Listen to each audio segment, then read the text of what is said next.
You are looking live at the Nasdaq, which is closed because it's Saturday. But anyway, I'm just going to go through, what I'm seeing here on the index.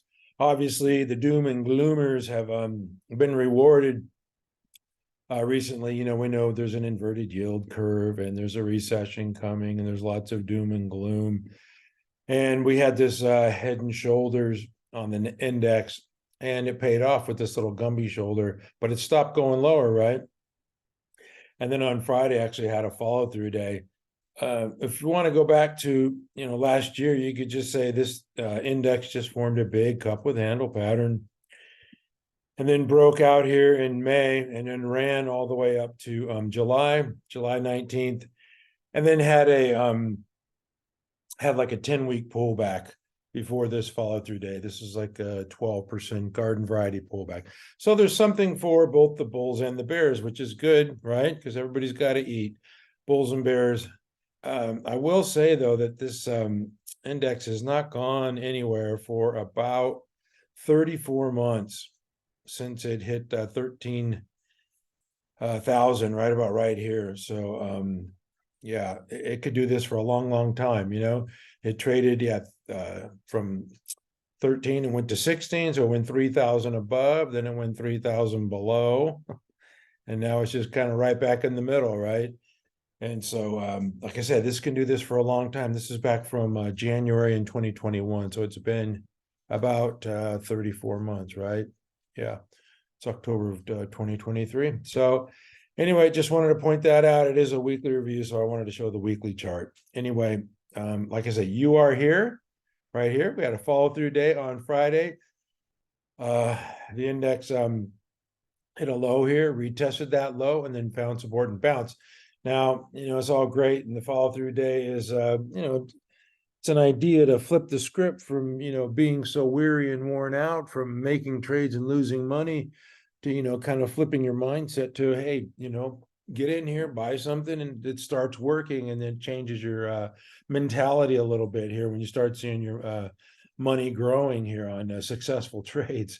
Anyway, it was up 1.6% yesterday with volume above the prior session. That constitutes a follow through day. It's still trading below the 50, and these moving averages are downtrending, so it's definitely not out of the woods. We need to see subsequent follow through days. We need to see the index power higher through that 50 simple moving average. You need to see these short-term moving averages turn up and race right back through the 50. So it's got a lot of work to do, but it's a start. And anyway, I don't, trade the index. I know that our friend Mike Webster was making fun of the S&P 500, which was being dragged. It was hanging on by let me get to the S&P 500. It was just barely hanging on, and it traded down here to the 200, and those big mega cap technology stocks were kind of propping it up here. And yesterday it had a nice move, but of 1.1%. But the Nasdaq is definitely the index I pay attention to. That's the stocks that I've had most success with trade on the Nasdaq, and the ones that I'm trafficking in right now are mostly traded on the Nasdaq. So that's what I pay attention to. This is Apple computers, or excuse me, just Apple, and this one had a double bottom pattern here, and it has been ripping higher ever since. So I'm definitely watching this one. It got downgraded and still went up. So there's a low of 167 up to 177. So that's a nice $10 move, and you can call that a nice little shakeout, where the shakeout the first time was bought up, and then the shakeout the second time shook out all the weak hands, and then even with the downgrade, the stock was going higher. So that that is something that intrigues me, the shakeout plus 10. Anyway, I'm going to move on to Microsoft. This is a similar looking stock because it's got the the double bottom and the shakeout here, the second shakeout. There's the first one to 311, and it was bought up, then traded down again before shaking out all the weak hands. That's the idea, of get rid of all those folks who want to be shaken out here, want to sell. 309, and then it rallied up to 329. So that's a nice $20 move for Microsoft. So you need to just see this power through. It did recapture its 50, unlike Apple, but so I would say Microsoft is a little stronger than Apple right now. The next stock I want to take a look at is Amazon. This one is the weaker of these ones, and you can see it had also a, that double bottom type of action here, where it made this low here at 130. And I've been talking about this stock, like this base was too short, and I thought it was going to fail, and it certainly did, and it made a double bottom as well, but did not respond like Apple and Microsoft, and it's still well below its 50 simple moving average. What was the other one I wanted to show? Tesla. I'm just going through the Magnificent Seven, and this one had some bad news, but we don't pay attention to the news. I just pay attention to the action of the stock. And this one, I forget the news on Friday. It doesn't matter, but it pulled back to its 50 and found support. So to me, that's a good sign. When the stock doesn't go down on bad news, and it's just forming this nice cup with handle pattern here, which I'm going to get to in a minute here with patterns, because people have been asking me about patterns. And the last one of these I want to show is NVDA. This one's kind of wedging higher, making me kind of nervous here, but it did recapture its moving averages here, and it's just consolidating within a base, so it's doing nothing wrong. When it made this, it made a low here of 403, and when it pulled back the second time, did not undercut the prior low like the index did, but it was just wedging higher in light volume, and I need to see it kind of power through here and get back to this 500 level. Anyway, I'm going to start off with the negative stuff, and then I'm going to bring you back on the positive path. And the staples were just getting hammered this week. I don't know why. It doesn't really matter. But when you see stuff like this, I know there was a cyber attack, but it was selling off. This thing has been really weak, and I guess people are talking about a recession and the consumer is going to die, and we'll see. So far, it doesn't look that way. But even Costco undercut its 50 and then closed at the upper half of its daily range on Friday. So yeah, it recovered and recaptured its 50. Costco looks much better than Target, man. Target has been slammed and just keeps going lower. It has, many problems, PR problems. It's got, the shrinkage problem that they need to fix. I know they closed some stores and the CEO is working on it, but that's going to take some time to repair. This is Hershey's.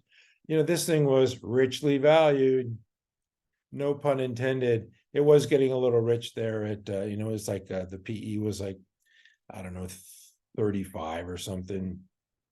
And now it's down to 20. So it got an appropriate haircut and probably will stabilize. General Mills, I listened to their conference call, and the CEO said that they can't raise prices anymore. The consumer's pushing back on it, and this thing just crash and burn. Look at how many weeks in a row this thing has sold off. So definitely the food stock, something is going on here. Even the drinks, Monster beverage has been slammed. Budweiser, of course, they have PR problems as well. I mean, I could do this for a long time here. A lot of these consumer staples, the food, the beverage stocks were just being sold. Anyway, that's enough of the negative. I'm not interested in any of those. I'm interested in, somebody asked me about patterns, what patterns do I like? And I don't really care. I just want my stocks to go higher. But I think the most common one is the cup with handle pattern. As you see here with, this is a weekly chart of Fabrinet. This is FN, and you can see the cup with handle. And then this explosive move the week of August 25th, a 33% move. And this is why we say, don't ignore those big power earnings gaps higher. And this one gapped higher. And of course, the index was weak at this time. It just pulled back to its 21, and then now has ramped again. And very strong stock, one of the stronger stocks out there. BRZE, another one that was acting pretty well while the index was pulling back. You can see the breakout here. Yeah, 16% move with 500% above average daily volume. That's why we don't ignore these moves. It's merging into a stage 2, Weinstein stage 2 base. Google is another one. That's why I didn't include it on the Magnificent Seven.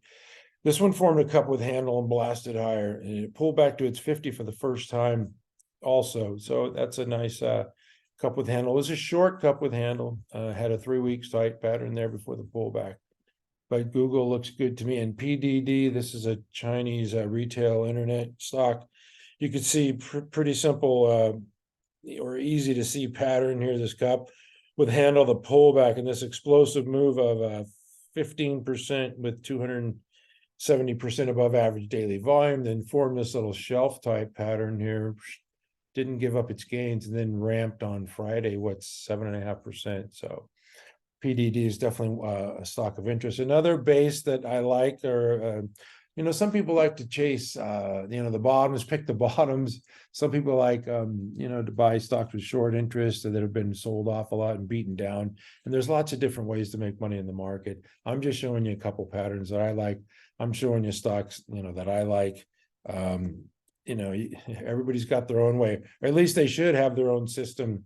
And this is JBL. You can see this is a flat base pattern and then just ramped on, I believe this is a power earnings gap. This is in the same group as FN, Fabrinet. This one went up 18, or essentially 19% on 400% above average daily volume.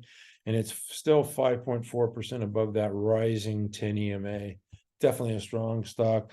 VRT, another one in a flat base pattern here. It did ramp. It gapped up. Okay, so it had that move not to be ignored a couple of times here out of the base here at 13%. Again, a power earnings gap at 30% move, and just formed this like flat base pattern. Recently, it's broke above this downtrend line and definitely showing strength. So those are a couple of flat bases that worked out.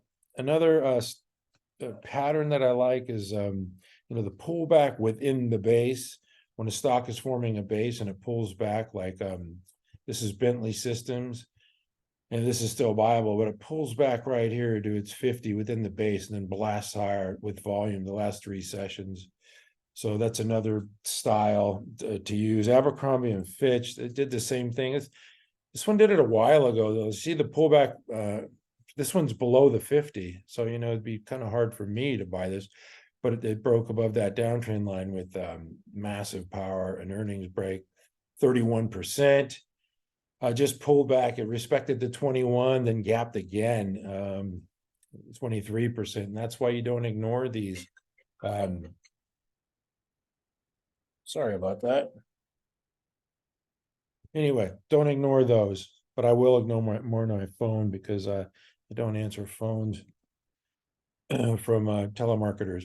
Another pattern I should say that I like is the double bottom pattern. This one very easy to spot. There's your pullback and then the rip higher. This one is still what I would call actionable for me. It's right there around just a little bit above its pivot area, finding support at the 10. But when this thing was really moving here and it was at 4% this day, I thought it was going to break out back in September. But general market weakness, it's hard for these things to really bust a move when the market's dragging. The other one was ESTC. This one, another double bottom base with the breakout here. Don't ignore that 20% move. Now it's formed this like flat base pattern and respecting its 21. So that one looks good as well. The other one that I showed you earlier was at Apple, I believe, had the shakeout +3 pattern. This is a double bottom base essentially with, this one sold off hard after earnings. So when it slices to 50, it was adios for me, but it did form this double bottom base. And then it did the Debo, right? It just ripped right higher from 230 essentially to 260 to 270. Just a powerful move with decent volume here. Yeah, 290. So 228 to 290. That's the nice shakeout. So what the deal is, it shakes out. This first part shakes out people who sell at the 50 like me, and then it kind of rallies slowly back up to the 50 and then gets pushed back down again. And then all the weak hands say, screw this, I'm out of here. And then you can see it's getting support. And so that's why I like this one. I did buy this one last week, and it's showing well. Anyway, that's the shakeout +3 pattern. It was I would call Zscaler the same thing. It did, had this shake here and then got bought up and then shook hard again down to 131 and then ripped from 131 to 167.50. But general market weakness just brought it back to its 50. And on Friday, the follow through day was up 6%. So that's a stock that to me is still consolidating within this base here. MDB, another one I like because yeah, I had this hard shake. It was bought up and then shook them out again and then rallied quickly. Man, that was a pretty strong move here from, what was it, 320 up to 360. So yeah, that's a big move. It pulled back slightly and it's below its 50, which I don't like, but definitely one to watch.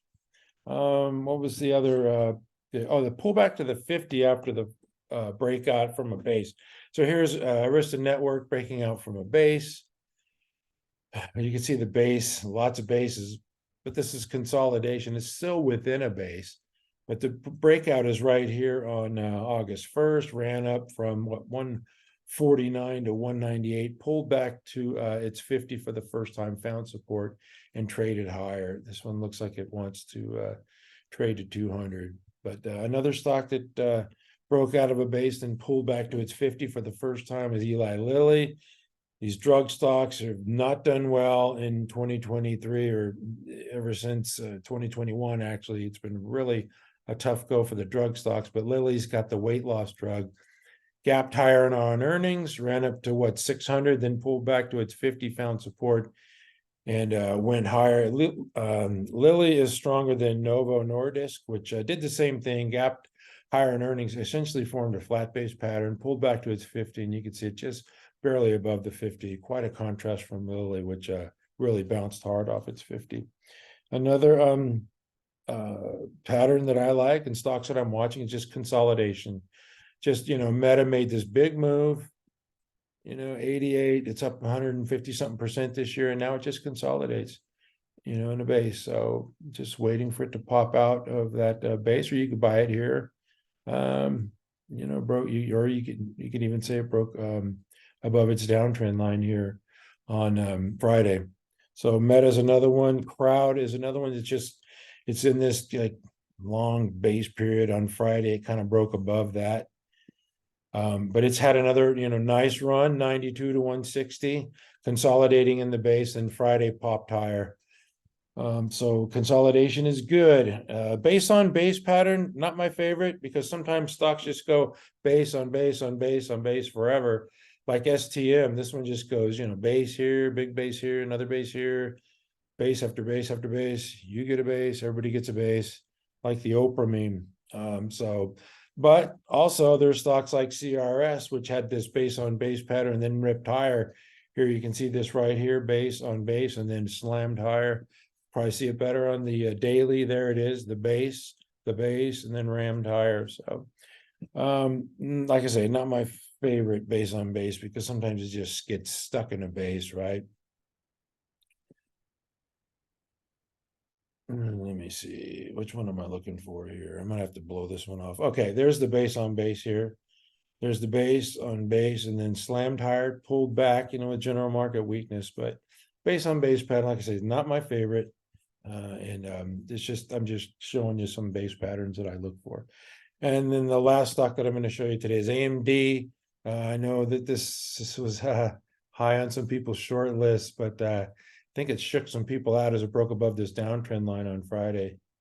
I know it's back to whatever it was back here in May. I mean, it hasn't gone anywhere, right? 5 months, nothing burger, but it did break above the downtrend line. So it's definitely that's something that I look for, stocks breaking above their downtrend line and making making a move with some volume here.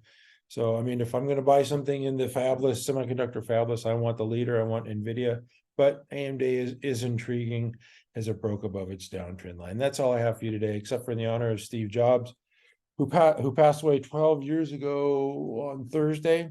One more thing, I like looking at IPOs, and the Shark Ninja has intrigued me. I know our friend Mike Webster went to Kava, and I see some of them are already going out of business, but he went to Kava, said it was garbage, and I said, okay, Mike, I don't have any here in Arizona where I live, so I'll take your word for it.